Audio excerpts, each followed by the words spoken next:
ఓం శ్రీరామచంద్ర పరబ్రహ్మణే నమః. ఓం నమో వశిష్ఠ విశ్వామిత్ర వ్యాస వాల్మీకి సుఖాదిభ్యః. ఓం శుక్లాంబరధరం విష్ణుం శశివర్ణం చతుర్భుజం ప్రసన్నవదనం ధ్యాయేత్ సర్వవిఘ్నోపశాంతయే. ఓం నమో బ్రహ్మాదిభ్యో బ్రహ్మ విద్యా సంప్రదాయ కర్తృభ్యో వంశ ఋషిభ్యో మహద్భ్యో నమో గురుభ్యః. ఓం శ్రీరామచంద్ర ఓం శ్రీరామో రామభద్రశ్చ రామచంద్రశ్చ శాశ్వతః రాజీవలోచన శ్రీమాన్ రాజేంద్రో రఘుపుంగవః. శ్రీ యోగవాసిష్టము నిర్వాణ ప్రకరణము ఉత్తరార్ధము. అయితే శ్రీరామచంద్రుడు ఈ విధంగా తెలియజేస్తూ ఉన్నాడు. ఏమని? శ్రీ వశిష్ఠ మహామునిని ఈ విధంగా ప్రశ్న చేస్తూ ఉన్నాడు. అంటే మార్పులే లేనటువంటి తత్వజ్ఞానప్రదమైన ఆత్మయందు భ్రాంతి అనేటువంటిది ఉత్పన్నం కాదు కదా. ఇంకా కూడా ఈ భ్రాంతితో కూడినటువంటి జ్ఞానం ఏదైతే ఉన్నదో అది కూడా చిత్స్వరూపమైనటువంటి పరమాత్మే కానీ ఇతరమైనది కానే కాదు. అంటే ఈ అంతరాళము నుండి వదిలివేసినటువంటి స్ఫటిక శిలాగర్భమును కానీ ఆది అంతము లేనటువంటి ఆకాశమును కానీ ఏ మార్పులకు లోను కానటువంటి తత్వజ్ఞాన పదమైనటువంటి శాశ్వతమైన ఆత్మయందు కానీ ఈ యొక్క రెండు భిన్నత్వము మొదలైనటువంటి భేదకల్పన చేసేటువంటి వాడు ఎవడు ఉన్నాడు? ఎవ్వడూ లేడు. విచారింపని కారణము చేత కలిగే భ్రాంతి యొక్క అనుభవం ఏదైతే ఉన్నదో అది స్వప్నమునందలి తన యొక్క మరణంలాగానే అబద్ధమే అయ్యున్నది. అది ఎటువంటిదంటే ఎండమావుల్లో నీళ్లు ఉన్నట్లుగానే ఈ కనబడనటువంటి గంధర్వ నగరంలాగానే రెండు చంద్రులను గురించినటువంటి భ్రమ వీటన్నింటినీ విచారించి చూస్తే ఏ విధంగా లభించవో అట్లాగే ఈ అవిద్య భ్రమంతా కూడా జ్ఞానం ప్రాప్తించేదాకా కూడా ఏమాత్రమూ లభించదు అనే చెబుతూ, అంటే ఈ భ్రాంతి జాగ్రత్త నందు ప్రత్యక్షంగా కనిపిస్తూ ఉన్నప్పటికీ కూడా యథార్థమైనది కాదు. విచారణ లేని కారణము చేతనే ఇది దృఢపడి ఉన్నది. అదే విచారించినప్పుడు అది నశించిపోతూ ఉన్నది. కాబట్టి ఓ మునీంద్ర, ఈ భ్రాంతి ఏ కారణము వలన కలిగినది అనేటువంటి ప్రశ్న అయితే ఇక్కడ అస్సలు శోభించదు. ఎలాగంటే సత్తు యొక్క విచారణ చేతనే లాభము కలగదు, కానీ ఆ సత్తు అంటే లేని దాని యొక్క విచారణ చేత కాదు కదా. ఈ భ్రాంతి యొక్క మూలమే అయినటువంటి అజ్ఞానము ఏమై ఉన్నది? అసత్తే అయి ఉన్నది. దాని వలన దీని యొక్క విచారణ, అసత్తు యొక్క విచారణ యోగ్యమైనది కానే కాదు. ఏ వస్తువైతే ప్రామాణిక విచారణ చేత చూడబడినప్పుడు లభించకుండా ఉంటుందో అది నిజానికి అసత్తే, లేనిదే అగుతూ ఉన్నది. ఈ జగత్తు యొక్క మూలము కేవలము అజ్ఞానం మాత్రమే అయి ఉన్నది. అది అనుభవము వలన భ్రమరూపమే అసత్తే అయి కనబడుతూ ఉన్నది కదా. ఎలాగంటే వేదాల యొక్క ప్రమాణాల చేత బాగా విచారించబడినప్పటికీ ఏది లేకుండా ఉన్నదో, కావుననే ఆ పరిచ్ఛిన్న రూపమై వర్తిల్లుచూ ఉన్నదో ఈ ఆకాశ పుష్పంలాగానే కుందేటి కొమ్ములాగానే ఉన్నటువంటి ఆ అసద్వస్తువు సత్తు నుండి ఎలా లభిస్తుంది? అంతటా చూచినప్పటికీ కూడా ఏది ఏ ప్రమాణము చే కానీ ఏ కారణము చే కానీ లభించకుండా ఉన్నదో, అంటే గొడ్డురాలి బిడ్డ రూపమైనటువంటి దాని యొక్క సత్తా ఇంకా ఎటువంటిదై ఉంటుంది? కాబట్టి భ్రాంతి ఏది కూడా ఎప్పుడూ ఉత్పన్నము కాలేదు, కానేరదు. ఏ ఆవరణ లేనటువంటి విజ్ఞాన ఘన రూపమైన ఆత్మయే కదా ఈ సమస్త జగత్తు యొక్క రూపంగా వ్యాపించి ఉన్నది. ఏ జగత్తైతే ఇప్పుడు ఇక్కడ కనబడుతూ ఉన్నదో అది పరబ్రహ్మ స్వరూపమే అయ్యున్నది. ఎలాగంటే నిరతిశయ ఆనందము చేత ఏ అదనము లేకుండా అతిశయము లేకుండా ఉన్నటువంటి సహజ ఆనందము చేత నిండిపోయినటువంటి బ్రహ్మస్వరూపమునందు ఆ పూర్ణమగు బ్రహ్మమే ఈ విధంగా తన యొక్క మహిమయందు స్థితి కలిగి ఉన్నది. ఇలాగా జగత్తు ఒకంతైనా ఎప్పుడూ కనబడలేదు, కనబడనూ లేదు, మరి కనిపించనూ లేదు. అంటే మాలిన్యరహితమై శాంతమైనటువంటి పరబ్రహ్మమే ఈ విధంగా జగద్రూపంలో కనబడుతూ ఉన్నది. మహాత్మా జరామరణరహితమైనటువంటిది, అపహరింపబడడానికి సాధ్యము కానిది, ఏ యొక్క చావు పుట్టుకులు ముసలితనము లేనిది, ఉత్తముల చేత సేవింపదగినది, మార్పులకు లోను కానిది, నిరామయమైనది, సర్వత్రా కూడా నిండిపోయి ఉన్నటువంటి అహంభావము చేత, అహంభావమే బోధ చేత నిరహంభావమై ఉదయించినది అయినా సర్వము వ్యాపించి ఉన్నది, శుద్ధమైనది, అనేక రూపమే అయినప్పటికీ కూడా ఏకస్వరూపమే అయి ఉన్నది. ఆవరణ లేకపోవడము చేత సర్వత్రా ప్రకాశిస్తూ ఉన్నటువంటి పరబ్రహ్మమే కదా తన యందు ఈ విధంగా జగద్రూపంగా స్థితిని పొంది ఉన్నది అని చెబుతూ ఇంకా శ్రీరామచంద్రుడు ఇలా చెప్తూ ఉన్నారు. ఓ మునీంద్ర, ఈ కర్మ అనేటువంటి ఉపాసనా సిద్ధులకు దేవతలు కానీ, తపస్సు సిద్ధించినటువంటి జ్ఞానసిద్ధులు కానీ, ఋషులు కానీ, లేకపోతే కళ్ళు మొదలైనటువంటి ఈ శ్రోత్రత్వక్కు చక్షు జిహ్వ ఘ్రాణములు అనేటువంటి బాహ్యేంద్రియాలు, కర్మేంద్రియాలు అంటే ఈ వాక్కు పాణిపాద పాయువు అనేటువంటి కర్మేంద్రియాలు కానీ, మనసు బుద్ధి చిత్త అహంకారాలు అనబడేటువంటి అంతరేంద్రియాలు కానీ, ఈ యొక్క ఆది మధ్యము అంతము లేనటువంటి ఏ పరబ్రహ్మ పదమును తెలియజాలరో అటువంటి పరబ్రహ్మమే కదా ఈ జగత్ రూపంలో కనబడుతూ ఉన్నది. కాబట్టి ఇక జగత్తు ఎక్కడ, దృశ్యం ఎక్కడ అనే చెబుతూ ద్వైత సముద్భేద వాక్య సందేహ విభ్రమై అలమస్మాకమాశాంత మాధ్యం రూప మనాయమయం.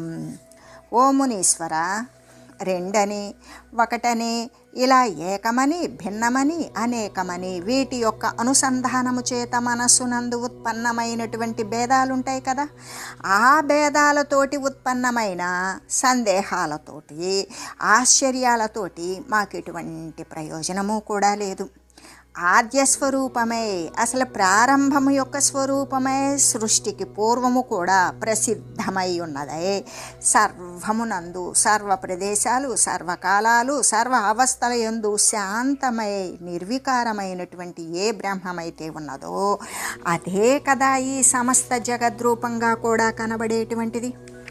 వ్యోమని వ్యోమభావానాం ప్రశాంతం యాదృగాసితం తాదృక్చిద్వ్యోమని స్పారత్రి జగదవ్యోమ భాసనం. ఆకాశమునందు ఆకాశత్వము, అంతేకాదు కేశాలు ముత్యాలు అంటే వెంట్రుకలు కానీ, ముత్యాలు కానీ, గంధర్వ నగరాదులు కానీ ఏ విధంగా మరి ఆకాశమునందు ఆకాశత్వములాగానే, లేని దాని యందు లేని దానిలాగానే కేశాలు కనపడినా లేవు, ముత్యాల వరుసలు కనపడినా లేవు, గంధర్వ నగరాదులు ఊహించినా లేవు. అవి ఎలా అభేద రూపాన్ని లేని ఆకాశమునందు ఇవి కూడా లేనట్లుగానే భేదము లేని అభిన్న స్థితిని పొంది ఉన్నవో, అలాగే ఈ చిదాకాశమునందు విశాలమైనటువంటి ఈ స్వర్గమధ్య పాతాళము అనబడే ఈ త్రైలోక్యాలు కూడా అభిన్న రూపంగా, భిన్నము కాకుండా, భేదము లేకుండా స్థితిని పొంది ఉన్నది. యదా వ్యోమని వ్యోమత్వం దృశత్వం దృశది స్థితం జలత్వం చ జలస్యాంతర్జగత్వం చిద్ఘనే తథా. ఆకాశమున ఆకాశత్వము అంటే లేని దాని యందు లేని వస్తువులాగానే, శిలయందు శిలత్వములాగానే, రాతియందు దృఢమైనటువంటి రాతిలాగానే, జలమందు జలత్వములాగానే, ద్రవమునందు ద్రవత్వములాగానే ఇలా అభేద రూపముతో, ఏమాత్రము కూడా భేదము లేని రూపముతో ఎలా వర్తిస్తూ ఉన్నవో అలాగే ఈ చిద్గణ బ్రహ్మమునందు కూడా ఈ ప్రపంచము, ఈ బ్రహ్మమునందు ఈ ప్రపంచం కూడా అలాగే వర్తిస్తూ ఉన్నది. సాహంతాది జగదృశ్యమాసాకాశ విసార్యపి మహాచిదుధరం విద్ధి ఖం శాంతం శూన్యతోదితం. అహంత్వము అనేటువంటి దానితో కూడుకొని, అంటే నేను అనబడేటువంటి దానిని ఆపాదించుకున్న దానితో కూడుకొని ఈ దృశ్య రూప జగత్తు దిక్కులయందు ఆకాశమనందు శూన్యమునందు కూడా ప్రసరించి విశాలమై ఉన్నప్పటికీ కూడా శాంతముగాను పదార్థము లేనిదానిగాను పదార్థ శూన్యముగాను ఉదయించిన మహాచిదాకాశం యొక్క ఉదరముగానే ఆ యొక్క చిదాకాశం యొక్క మధ్య భాగము కడుపుగానే దీనిని తాము తెలియండి. జీవస్యాస్మిన్ విమూఢస్వ పరే పరిమితోదయే ప్రస్ఫురం శాపి సంసార పిశాచ ఉపశామ్యతి. ఆ పరిచ్ఛిన్నమైనటువంటి అంటే పరిచ్ఛిన్నము కానటువంటి ఈ పరబ్రహ్మము సాక్షాత్కరింపబడినంత మాత్రము చేత అపరిచ్ఛిన్నమైన అఖండ ఈ పరబ్రహ్మము అంటే దర్శించినంత మాత్రము చేత మూడుడగు జీవునికి ఈ సంసారం అంటే ఈ సంచార పిశాచం సంచారము అంటే పుడుతూ చస్తూ పుడుతూ అనేటువంటి అనేక ఉపాధులను పొందుతూ ఉండేటువంటి ఈ సంచారము అనేటువంటి ఏ సంసార పిశాచమైతే లెస్సగా ఉన్నదో అది లెస్సగా స్ఫురిస్తున్నది కనబడుతూ ఉన్నప్పటికీ కూడా అది నశించిపోతుంది అని చెబుతూ, అంటే అజ్ఞానియగు జీవుడు క్రమంగా కూడా జ్ఞానప్రాప్తిని పొందుతాడు. అలా పొంది ఇక అపరిమితమైన ఈ పరబ్రహ్మమునందు ఎప్పుడైతే స్థితిని పొంది ఉంటాడో అప్పుడు అతనికి సంసారము అనేటువంటి పిశాచము కనబడుతూ ఉన్నప్పటికీ కూడా వానికి అది ఉపశమించేపోతుంది కదా అని చెబుతూ, అంతేకాదు భేదోపలబ్ధిర్గలతి వ్యవహారతోప్యలం వాడజస్త్యైవ వీచేరివ జలోదరే. వ్యవహారమందు మిగుల మగ్నత చెందినవాడై ఉన్నప్పటికీ కూడా ఈ వ్యవహారాల పట్ల తత్పరుడై ఉన్నప్పటికీ కూడా చిద్రూపుడగు జ్ఞానికి జలమందు తరంగముల యొక్క భేదములాగానే జలానికి తరంగానికి ఏమైనా భేదం ఉన్నదా? జలము అంటే నీరు, ఆ తరంగాలు నీరే కదా. కాబట్టి అలా భేదము లేనట్లుగానే ఆ యొక్క జలమందు తరంగాల యొక్క భేదములాగానే జలము వేరు తరంగాల వేరు అనేటువంటి భేదం రెండు ఒకటే అయినా కూడా ఇది జలము అది తరంగము అని ఎటువంటి భేదమైతే కనబడుతూ ఉంటుందో ఆ కనబడేటువంటి భేదం నశించిపోతుంది. క్వాప్యజ్ఞానరవౌ వ్యాతే ప్రతాపాధ్యాకరే భృశం సంసార సత్తాదివసో యాత్యస్తం సా నిశాగమః. అజ్ఞానము అనేటువంటి సూర్యుడు ఎక్కడికో వెళ్ళిపోయాడు. మరి అలా వెళ్ళిపోగా ఆధ్యాత్మికము అనబడేటువంటి ఈ యొక్క తాపత్రయము ఉన్నది కదా. ఆధ్యాత్మికము, ఆది భౌతికము, ఆది దైవకము అనేటువంటి ఈ మూడు రకాలైనటువంటి తాపాల చేత విషయ తృష్ణలు మొదలైనవి ఏవైతే ఉంటాయో జీవుడు దేనిని బాధపడుతూ భంగపడుతూ ఆనందిస్తూ ఏడుస్తూ శోకిస్తూ నిరీక్షిస్తూ ఎదురు చూస్తూ భయపడుతూ అనేక విషయ తృష్ణలు ఏవైతే ఉన్నావో విషయాల పట్ల ఉన్నటువంటి కోరికలు మొదలైనవన్నీ కూడా నశించిపోతాయి. ఇంకా అప్పుడు సంసార సత్తా అనేటువంటి పగలు నశించిపోతుంది. ఎప్పుడైతే సంసారము అంటే చావు పుట్టుకలతో కూడినటువంటి సంసారము అనేది ఏదైతే ఉన్నదో అది జ్ఞానములాగా వెలుతురులాగా పగలులాగా కనబడేటువంటిది పూర్తిగా అస్తమించిపోతుంది. అంతేకాదు అస్తమించిపోయి మోక్ష సుఖ విశ్రాంతి రూపమైనటువంటి ఆ యొక్క రాత్రి ఏదైతే ఉంటుందో అది తెంచుతుంది అనే చెబుతూ, భావాభావేషు కార్యేషు జరామరణ జన్మసు జ్ఞ ఆజవం జవీభావే తిష్టన్నపి న తిష్టతే. అంటే పుట్టడము చనిపోవడము ఈ ఉత్పత్తి వినాశాలతో కూడినటువంటి కార్యాలయందు జన్మము ముసలితనము మరణము జన్మజరా మరణాలయందు కూడా ఈ వ్యవహారాల యొక్క విక్షేపమందు వర్తిస్తూ ఉన్నప్పటికీ కూడా జ్ఞాని అయిన వాడు వర్తించని వాడే అయి ఉంటాడు.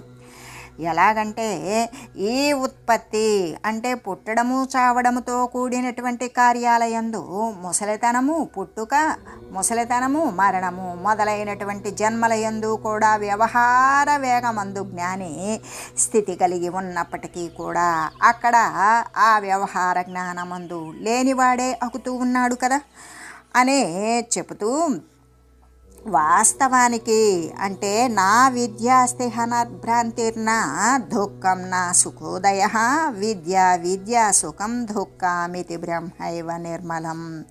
వాస్తవానికి ఇక్కడ అవిద్య కానీ, భ్రాంతి కానీ, దుఃఖం కానీ, లేదా విషయ సంబంధమైనటువంటి సుఖాలు ఉత్పన్నం కావడం కానీ లేనే లేవు. విద్య లేదు, అవిద్య లేదు, సుఖము లేదు, దుఃఖము లేదు. ఇవన్నీ కూడా నిర్మలమైనటువంటి మాలిన్యరహితమైన బ్రహ్మమే కదా అయ్యున్నవి. పరిజ్ఞాతం సదే తత్తు యావద్ బ్రహ్మైవ నిర్మలం అపరిజ్ఞాతమస్మాకమబ్రహత్మా మా బ్రహ్మాత్మాన విద్యతే. తెలియబడినదనుకో ఇదంతా కూడా నిర్మలమైనటువంటి పరబ్రహ్మమే అవుతుంది. అంటే ఇప్పుడు మాలాంటి వారి మా వంటి తత్వవేత్తలకైతే ఇక్కడ తెలియబడినటువంటిది బ్రహ్మస్వరూపము కానిది అయినది ఏదైనా ఉన్నదా? ఏదీ లేదు అనే చెబుతూ ఇంకా శ్రీరామచంద్రులు ఇలా చెప్తూ ఉన్నారు. ప్రబుద్ధోస్మి ప్రశాంతామే సర్వాయేవ కుదృష్టయః శాంతం సమం సోహమిదం ఖం పశ్యామి జగత్రయం.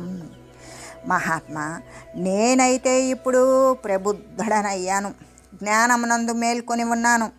నాకు దృష్టులన్నీ కూడా ఏది చూడబడుతుందో, ఏది చూస్తూ ఉన్నామో అదంతా భ్రాంతులు కదా. ఆ భ్రాంతులన్నీ బాగా నశించిపోయినవి. ఇప్పుడు ఈ స్వర్గమత్యపాతాల లోకాలు అనబడేటువంటి ఈ సత్వరజస్తమో గుణాలతో కూడినటువంటి త్రైలోక్యమంతా కూడా సర్వదా సర్వత్రా ఈ యొక్క అనేకత్వము, విషమత్వము ఇదంతా నశించిపోయి ప్రశాంతముగాను స్వాత్మరూపంగాను చిదాకాశముగానే నేను చూస్తూ ఉన్నాను. మహాత్మా, నేనిప్పుడు ప్రబుద్ధుడనే అయ్యాను. నాకున్నటువంటి భ్రాంతులన్నీ బాగా శమించిపోయినవి.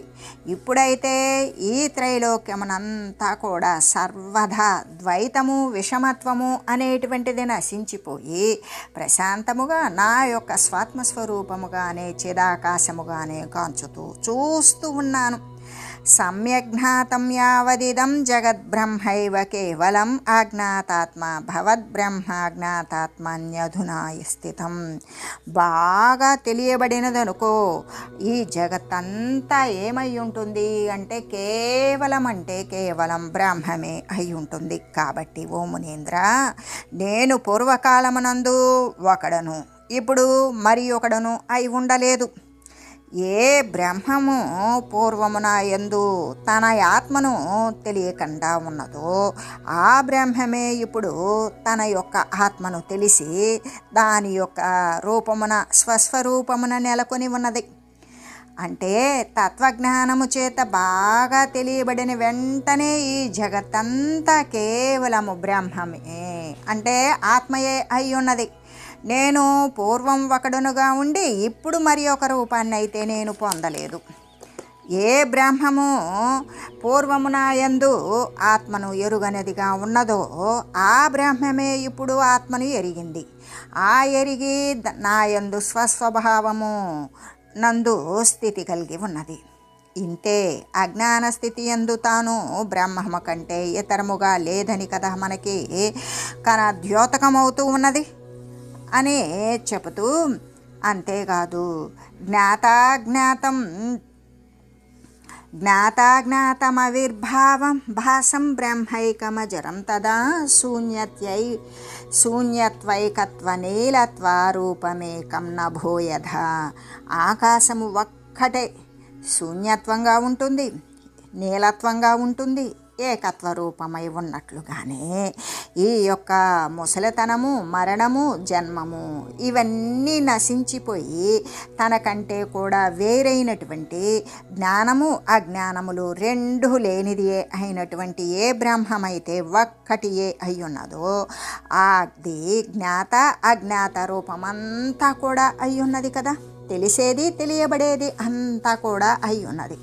మహాత్మా నిర్వాణమాసే గతశంఖమాసే నిరీహమాసే సుసుఖమాసే యథాస్థితం నిత్యమనంతమాసే తదేవమాసే నకదం సమాసే.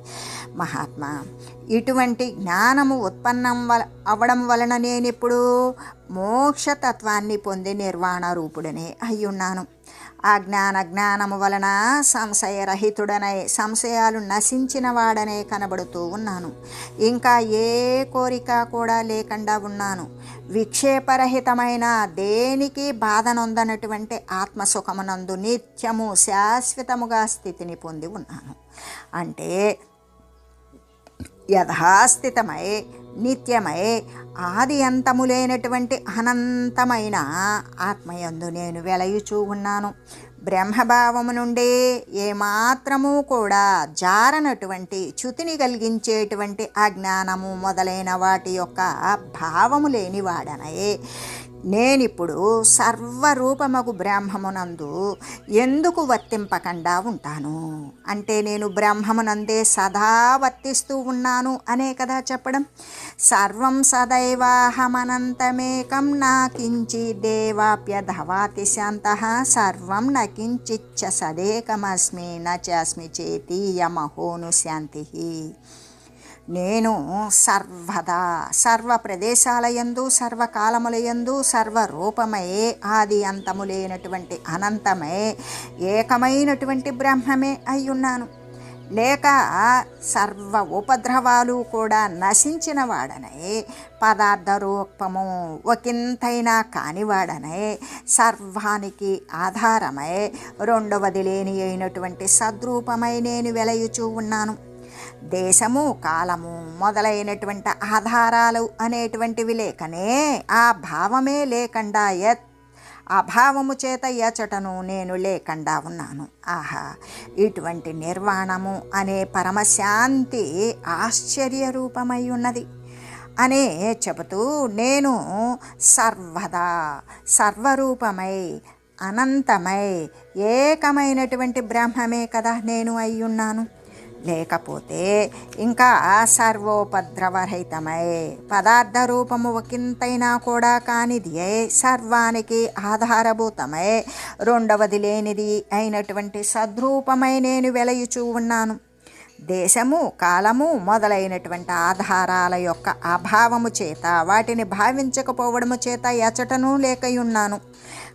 ఇట్టి నిర్వాణము అనేటువంటి పరమశాంతి ఆశ్చర్య రూపకమై ఉన్నది కదా అనే చెబుతూ అధిగతమధిగమ్యం ప్రాప్తమప్రాప్తమనైర్ఘ్యతమిద మలమంతం వస్తు జాతం సమస్తం ఉదితముదిత బోధం తాదృశం యత్ర భూయోస్తమయ సముదయానాం నామనామాపి నాస్తి. ఓ మునీంద్ర, తెలుసుకొనదగినటువంటి ఈ మోక్షరూపమైనటువంటి పరమ పురుషార్థ రూపముగు ఈ బ్రహ్మతత్వాన్ని నేను ఇప్పుడు తెలుసుకున్నాను. అజ్ఞానుల చేత పొందబడనటువంటి మోక్ష సుఖాన్ని నేను పొంది ఉన్నాను. సంసారము అనేటువంటి అనర్థ రూపమైన ఈ వస్తు సమూహమంతా కూడా నాకు పూర్తిగా శమించిపోయింది. ఎక్కడ మళ్ళీ కూడా ఈ మరణము ఈ దుఃఖము దాని యొక్క అనర్థాలు యొక్క పేరైనా సరే ఒకంత కూడా ఉండదో అట్టి ఈ చిట్ట చివరి చరమ సాక్షాత్కారతో ఉత్పన్నమైన ఈ ప్రబోధ రూపమే అయినటువంటి నిజస్వరూపము నాకు ఉత్పన్నమైనది. మునీంద్ర, తెలుసుకొన్న దానిని గురించి అంటే తెలుసుకొనదగినటువంటి దానిని గురించి ఆత్మతత్వమే కదా తెలుసుకొనదగినది. ఆ తత్వాన్ని నేను ఇప్పుడు తెలుసుకున్నాను. ఇతరుల చేత, అంటే ఇతరులు అంటే జ్ఞానము లేని వారు, అజ్ఞానులు, వారి చేత పొందబడనటువంటి దానిని, ఈ నిర్వాణ సుఖము, ఈ మోక్ష పదాన్ని నేను ఇప్పుడు పొంది ఉన్నాను. ఈ సంసారము అనేటువంటి ప్రమాద రూపమైన ఈ సమస్త దృశ్య వస్తు సమూహము కూడా నాకు సంపూర్ణంగా శమించిపోయింది. ఏటు తిరిగి ఎన్నడూ కూడా ఈ పుట్టుక, చావు మొదలైనటువంటి సుఖము, దుఃఖము, ఈ అనర్థాల పేరైనా సరే కనిపించకుండా ఉంటుందో అటువంటి చరమ సాక్షాత్కారోదిత ప్రబోధ రూపముకు నిజమైన స్వరూపము అంటే ఆ ఆత్మ జ్ఞానము అనేటువంటిది నాకు ఇప్పుడు ఉదయించినది. ఇహ ప్రబుద్ధో రామః స్వం ప్రబోధం గురు సన్నిధౌ యదా చిన్మాత్రమే వేదం తదా విస్తరసో భవేత్. ప్రబుద్ధుడైనటువంటి శ్రీరామచంద్రుడు ఈ జగత్తు చిన్మాత్రమే అయి ఉన్నది అనే విషయాన్ని గురించి గురు సన్నిధి యందు విస్తారంగా మాట్లాడడం, వచించడం అనేటువంటి దానిని గురించే చెప్పుకొచ్చారు. అప్పుడు ఇక అంతేకాదు, ఇహ రామః ప్రబోధేన జ్ఞాన నిద్రాక్షయే క్షణాత్ నిర్మృష్ట నిఖిలద్వైత నిత్యాత్మ స్థితిమబ్రవీత్. జ్ఞానము ద్వారా క్షణకాలంలో అజ్ఞానము అనే నిద్ర నశించిపోతుంది. అలా నశించిపోవడము చేత సమస్త ద్వైతము కూడా నిషేధపూర్వకంగా సత్యమైన, నిత్యమైన, శాశ్వతమైన స్థితిని శ్రీరామచంద్రుడు వర్ణించి మరీ తెలియజేస్తూ ఉన్నారు అని చెబుతూ ఈ నిర్వాణ ప్రకరణమున ఉత్తరార్ధమునందు విశ్రాంతి కథనము అనేటువంటి దానిని గురించి తెలియజేసి ఇంకా కూడా శ్రీరామచంద్రుడు ఇలా చెప్తూ ఉన్నారు. సర్వాత్మ సర్వభావేషు ఏన ఏన యథా యథా యదా భాతి స్వయం బోధస్తథానుభవతి స్వయం. ఓ మహాత్మా, సమస్త జీవులకు కూడా ఈ మానసిక వృత్తులు అన్నింటి యందు, మనోబుద్ధి చిత్తాహంకారాలు వాటి యొక్క వృత్తులు అన్నింటి యందు కూడా సమస్త జీవులకు ఎప్పుడెప్పుడు ఏ ఏ భోగ కారణముల చేత ఏ ప్రకారంగా మరి తన యొక్క స్వప్రకాశ రూపమగు చిదాత్మ మళ్ళీ కూడా ఒకటి ఉంటే ఇంకొకటిగా వివర్త భావాన్ని పొందుతున్నదో అప్పుడప్పుడు ఆ ప్రకారంగానే దానిని ఆ భోక్త అంటే దానిని అనుభవించేటువంటి వాడు మొదలైనటువంటి ఈ యొక్క త్రిపుటి రూపములతోటి ఆ ఆత్మ స్వయంగా అనుభవిస్తూ ఉన్నది అనే చెబుతూ స్వభావయేవ తిష్టంతి సర్గాః సమ్మిళిత అపి అత్రాపి స్వీకృత ఏవ నానా రత్నాంశవో యథా. సూక్ష్మములై వివిధ రత్నాల యొక్క కిరణాలు గృహమునందు ఒకదానితో ఒకటి సమ్మిళితములై ఉన్నప్పటికీ కూడా అవి కలవనట్లుగానే తోచునట్లు మరి ఏకమై అవయవాలే లేనటువంటి అవయవరహితమై పరమ సూక్ష్మమైనటువంటి బ్రహ్మమునందు సర్వజీవులు యొక్క ఒకే సమయమున కల్పించబడము చేత అనంతములైన సృష్టులు సమ్మిళితములై ఉన్నప్పటికీ కూడా ప్రత్యేక జీవునకు బ్రహ్మాండము, భువనము మొదలైన భేదాల చేత అతి విస్తీర్ణ స్వభావము కలవై ఉంటున్నవి. అంతేకాదు పరబ్రహ్మమందు పరస్పరము ఒకదానితో ఒకటి కలవకపోయినప్పటికీ కూడా కలయినట్లుగానే ఉంటూ ఉన్నవి.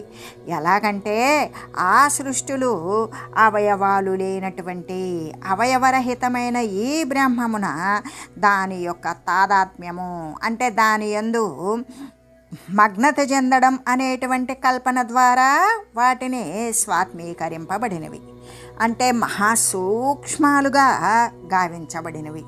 స్వాత్మయందు తన యందు దేనికి అవరోధము కానీ అవకాశము లేకపోవడము కానీ లేదు అనే కదా భావము అని చెబుతూ అత్ర దృష్టమదృష్టంచ మిథో విశతి గచ్చతి జగద్రశ్మిఘనం రత్నం నానారత్నఘనం యథా. ఈ విశాలమైనటువంటి పరబ్రహ్మస్వరూపమునందు దృష్ట అంటే సమీపమైనటువంటి స్థితి, అదృష్ట దేశకాల వ్యవధానం వలన అది కనబడకుండా ఉండడం, ఈ యొక్క అపరోక్షములైనటువంటి అంటే తనకంటే భిన్నము కానటువంటి వివిధ జగత్తులను కూడా రత్నకిరణాలు, జగత్తులు అనబడేటువంటి రత్నకిరణాలు ఒకే గృహమందలి వివిధ రత్నాల యొక్క కిరణాలులాగానే ఒకదానితో ఒకటి సంబంధం లేకుండా ఉన్నట్లుగానే వస్తూ పోతూ ఉన్నట్లుగా కనబడుతూ ఉన్నవి అని చెబుతూ ఓం మంగళం శ్రీ గురుదేవాయ మహనీయ గుణాత్మనే సర్వలోక శరణ్యాయ సాధురూపాయ మంగళం. ఓం మంగళం కోసలేంద్రాయ రామాయ రామభద్రాయ చక్రవర్తి తనూజాయ సార్వభౌమాయ జానకీ వల్లభాయ శ్రీరామచంద్రాయ మంగళం. ఓం తత్సత్.